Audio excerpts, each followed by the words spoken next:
तो hi guys, my name is Saurabh Rajput and welcome to my YouTube channel. तो आइए देखते हैं क्वेश्चन कैसे होगा। इफ e की power this into log of 2 base e satisfy the equation, ठीक है, then the value of 2 sin x upon sin x plus root 3 into cos x, और x हमें 0 टू π/2 दे रखा है। ठीक है, ठीक। देखो सबसे पहले हम इसको देखते हैं, सुपर वाली चीज को, सीरीज को। ठीक, ये सीरीज क्या दे रखी है हमको? cos square x plus cos की पावर 4x प्लस cos की power 6x plus dot dot dot infinite तक चली जा रही है। ठीक है, अब देखो यहाँ आप लोग देख पा रहे हो कि हर एक टर्म में cos स्क्वायर एक्स मल्टीप्लाई होता जा रहा है। ठीक है, यहाँ ये देखो ये क्या दे रखा है, ये एक जीपी दे रखी है। ठीक है, sum of infinite terms of GP दे रखा है। ठीक है, तो यहाँ पे ये आप लोग देख पा रहे हो आर की वैल्यू कितनी है? cos square x, right. ठीक है, हाँ अब देखो sum of infinite terms of GP का फॉर्मूला क्या होता है? Sum of infinite terms of GP होता है ए अपॉन 1 माइनस आर। ये देखो कैसे आता है, एक बात बताओ, let say sum of n terms of GP क्या कैसे निकालते हैं? S equal to a into r a r square. ठीक है, ये मैं एक sum of n terms of GP आपको बता रहा हूँ कैसे निकालते हैं। ठीक है, अच्छा ये क्या है? देखो ये थर्ड टर्म है, ठीक है, पावर में कितना है 2, ये सेकंड टर्म में पावर में कितना है 1। ठीक है, तो यहाँ से आप लोग ऑब्जर्व कर पा रहे हो कि nth टर्म क्या हो जाएगा? ए इंटू आर की पावर n माइनस 1। ठीक है, ठीक, और यहाँ पर जब तुम आर इंटू एस करोगे यानी आर से मल्टीप्लाई कर दोगे, ठीक है, ठीक, तो क्या हो जाएगा? A r. ठीक है, एक काम करो, इस फर्स्ट टर्म को सेकंड टर्म के नीचे लिखोगे। ठीक है, तो a r plus a r square, ठीक, plus dot dot dot plus a r into n minus 1 plus, जब इसमें मल्टीप्लाई होगा तो ये कितना हो जाएगा? ए इंटू आर की पावर एन। ठीक, जब इनको सब्ट्रैक्ट कर दोगे तो क्या आएगा हमारे पास? S minus r S. ठीक है, ठीक, ये सब कैंसिल हो जाएगा जितना भी है। ठीक, क्या बचेगा? ए माइनस ए इंटू आर की पावर एन। ठीक है, यहाँ से क्या एस कॉमन लोगे, क्या बचेगा? 1 minus R equals to A common लिया तो 1 माइनस आर की पावर एन। ठीक, ठीक है, यहाँ से एस कितना आ जाएगा अपना? एस आ जाएगा ए इंटू 1 माइनस आर की पावर एन। ठीक है, और अपॉन में कितना आ जाएगा? 1 माइनस आर। ठीक है, और एक बात, ये जो आर है ना वो कहाँ से कहाँ तक होनी चाहिए? -1 से 1 के बीच होनी चाहिए। ठीक है, ठीक, अच्छा अब एक बात बताओ, अगर मैं यहाँ पर n कितना ले रहा हूँ, नंबर ऑफ टर्म्स मैंने यहाँ इन्फिनाइट ले लिया और r की वैल्यू कितनी है? फ्रैक्शन में, यानी कि लेट से 1/2 है। ठीक है, तो इसकी पावर इन्फिनाइट हो जाएगी तो ये करीब करीब 0 के बराबर हो जाएगी, राइट। तो ये चीज 0 के बराबर हो तो हमारे पास क्या बचेगा?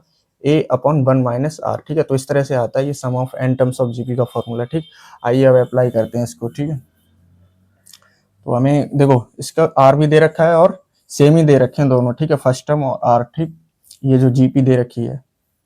ठीक, तो फॉर्मूला अपना क्या है? फॉर्मूला है अपना एस इक्वल्स टू ए कितना दे रखा है? पहले मैं फॉर्मूला लिख देता हूँ, 1 minus R equals to A कितना दे रखा है? Cos square x upon 1 minus R. R कितना है? Cos square x. ठीक है, तो ये कितना हो जाएगा? ये हो जाएगा cos square x upon 1 minus cos square x कितना होता है? Sine square x, right. तो ये कितना हो जाएगा? ये हो जाएगा कॉट स्क्वायर एक्स के बराबर। ठीक है, तो इस सीरीज का ये क्या आ गया? सीरीज का सम कितना आ गया? कॉट स्क्वायर एक्स के बराबर आ गया। ठीक है, ठीक, अच्छा अब देखो क्या करते हैं, हमें ये क्या दे रखा है? ई की पावर में दे रखा है ना, एक काम करो इसको के बोल दो। ठीक है, यहाँ पर इसको बोल दो के equals to cot square x आ गया अपना। ठीक है, इस सीरीज को मैंने क्या के से डिनोट कर दिया। ठीक है, इसको मैं के बोल दे रहा हूँ। ठीक, ठीक, आइए अब देखते हैं आगे कैसे हुआ। ठीक है, इतना समझ में आया? देखो अब कैसे करेंगे, ये ई की पावर में दे रखा है। ठीक है, के, ठीक, मैंने इसको के बोल दिया। ठीक है, जिसकी वैल्यू कितनी आई? Cot square x. ठीक है, इनटू में क्या है? लॉग ऑफ 2 विद बेस ई। ठीक, अच्छा आप लोग एक लॉग की प्रॉपर्टी जानते होगे, जब ये मल्टीप्लाई में तो ये नंबर की पावर में चला जाता है। ठीक है, तो ये क्या हो जाएगा अपना? ये हो जाएगा ई की पावर लॉग ऑफ ये 2 की पावर के विद बेस ई। ठीक है, और आप लोग एक प्रॉपर्टी और जानते होगे लॉग की, जैसे लिखा हो ए की पावर में log of m to the base a। ठीक है, तो ये क्या हो जाता है? ये आपस में इंटरचेंज हो जाएंगे तो ये m के बराबर आ जाएगा। ठीक है, ठीक, तो यहाँ पर ये देखो e इधर चला जाएगा और ये नंबर इधर आ जाएगा। ठीक है, आपस में इंटरचेंज हो जाएंगे तो हमारे पास क्या बचा? 2 की पावर k। ठीक, तो ये देखो यहाँ से इस पूरे की जो क्या कितनी आई? 2 की पावर k, और k कितना था हमारा? k था कॉट स्क्वायर x के बराबर। ठीक है, यहाँ पर लिख लो k किसके बराबर निकल के आया था? कॉट स्क्वायर x के बराबर निकल के आया था। ठीक है, ठीक, अब देखो कैसे करेंगे, हमसे ये भी कहा था कि ये देखो ये जो पूरा कितना है? 2 की पावर के आया और ये इसको सेटिस्फाई कर रहा है। ठीक है, इस इक्वेशन को एक काम करते हैं, पहले हम इसके रूट्स निकाल लेते हैं। T square minus 9t plus 8, ठीक है, इक्वल टू 0। अब देखो क्या करेंगे, इसको फैक्टराइज करो तो ये T square minus 8t minus T plus 8 equal to 0, right. अब देखो यहाँ से t कॉमन लिया तो क्या बचेगा? t माइनस 8 -1 कॉमन लिया तो t minus eight equal to 0, t minus eight common लेंगे यहाँ से तो क्या आ जाएगा हमारे पास t माइनस 1 बचा, ठीक है, इक्वल टू 0। अब देखो यहाँ पर t की वैल्यू कितनी आ गई 8, ठीक है, t बराबर 8 और क्या आ गया t इक्वल टू 1 आ गया। और एक बात बताओ, ये इसके क्या निकल गया रूट से, है ना, और हमसे ये भी बोला है कि 2 की पावर के इसको सेटिस्फाई करो, तो यानी कि 2 की पावर के यहाँ तो 8 के बराबर होगा, यहाँ 1 के बराबर होगा। हम दोनों के बराबर रखकर देखते हैं। 2 की पावर के इस 8 को मैं इस तरह से लिख देता हूँ 2 की पावर 3, ठीक है, और क्या निकल गया 2 की पावर के किसके बराबर 1 के बराबर, और इस 1 को मैं 2 की पावर 0 लिख देता हूँ। और k अपना क्या था, देखो k इक्वल टू 3 आ गया, और k क्या था अपना कॉट स्क्वायर x के बराबर था, ठीक है, तो ये कितना 3, तो यहाँ से कॉट x किसके बराबर आ गया, कॉट x आ गया रूट 3 के बराबर, ठीक है, कॉट x अपना किसके बराबर आ गया रूट 3 के बराबर, ठीक। और यहाँ देखो यहाँ पर ये cot square x equal to 0, ठीक है।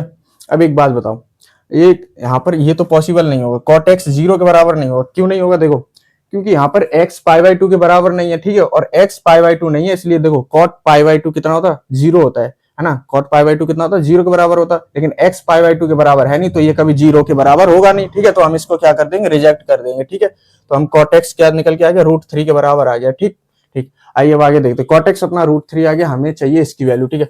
अब देखो ये साइन और कॉस के टर्म्स में है, तो हम इसको कॉट के टर्म्स में निकाल लेते हैं पहले तो, ठीक है। एक काम करते हैं, क्या करते हैं, हमारे पास कॉट x आ गया, ठीक है।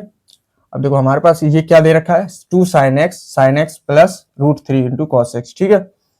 देखो क्या करेंगे, इसको हम डिवाइड कर देंगे cos x से, ठीक है। अगर मैं इसको न्यूमरेटर और डिनोमिनेटर को दोनों को डिवाइड कर दूं किससे, cos x से, 2 sin x अपॉन cos x, तो हमारे पास क्या आ जाएगा, देखो डिनोमिनेटर करेंगे तो sin x अपॉन cos x क्या होता है 10x होता है, right, 10x plus cos x को डिवाइड तो रूट 3 बचेगा, ठीक है, cos x से cos x कैंसिल, ठीक है, तो ऊपर क्या बचा 2 tan x अपॉन tan x plus root 3, right, tan x plus root 3।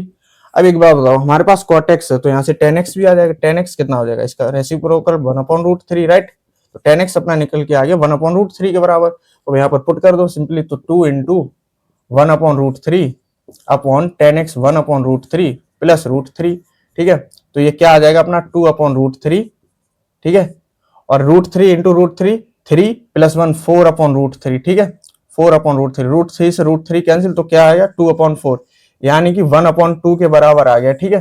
तो हमारे पास इसकी वैल्यू कितनी आ गई 1 अपॉन 2 के बराबर आ गई है, ठीक। तो देख लो ऑप्शन इसका सी करेक्ट हो जाएगा, ठीक। तो आई होप आपको क्वेश्चन समझ में आ गया हो, तो मिलते हैं नेक्स्ट वीडियो नेक्स्ट क्वेश्चन के साथ। Thank you guys.